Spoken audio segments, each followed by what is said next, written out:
ఇగో చూడండి, ఇదైతే మా ఊరి వాగు, ఐవర్పల్లి వాగు, మండలం ఫరూక్ నగర్, రంగారెడ్డి జిల్లా, షాద్నగర్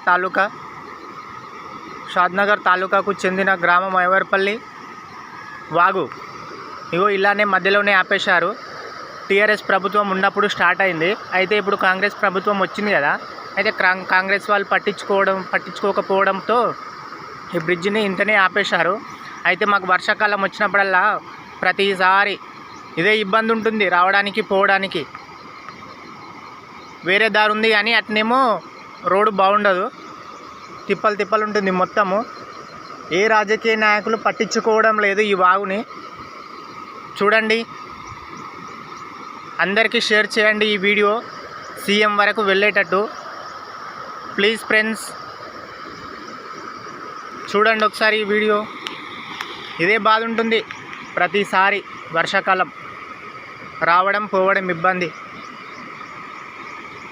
రాత్రి అయితే వర్షానికి ఇంకా ఎక్కువ వాటర్ వెళ్ళాయి, ఇప్పుడైతే కొంచెం తక్కువ అయింది. నేను రాత్రి అయితే అక్కడ పెట్టిరు కదా, అక్కడి వరకు వచ్చి మళ్ళీ రిటర్న్ అయిపోయి ఒక 8 కిలోమీటర్ల దూరం రిటర్న్ వెళ్ళి అక్కడి నుంచి వచ్చేసాను. నేను నైట్ వచ్చేసరికి అయితే 9 అయింది. చూడండి ఫ్రెండ్స్,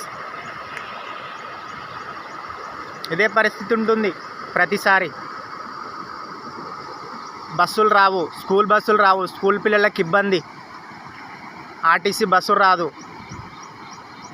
రాజకీయ నాయకులు ఉన్నారంటే ఉన్నారు, ఏం చేయనికుంటారో ఏమో.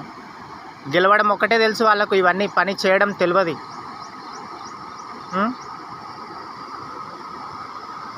ఈ రోడ్డు పని అయితే కంప్లీట్ చేస్తే అయిపోతుంది కదా, బ్రిడ్జ్ పని. ఇది మధ్యలోనే ఆపేశారు. మరి ఇక్కడ 5 ఊర్ల వాళ్ళు ఇదే దారి పోవడం, ఎట్లా పోతారు చూడండి. ఈ నీళ్ళు 2 రోజుల వరకు ఇట్నే పోతాయి.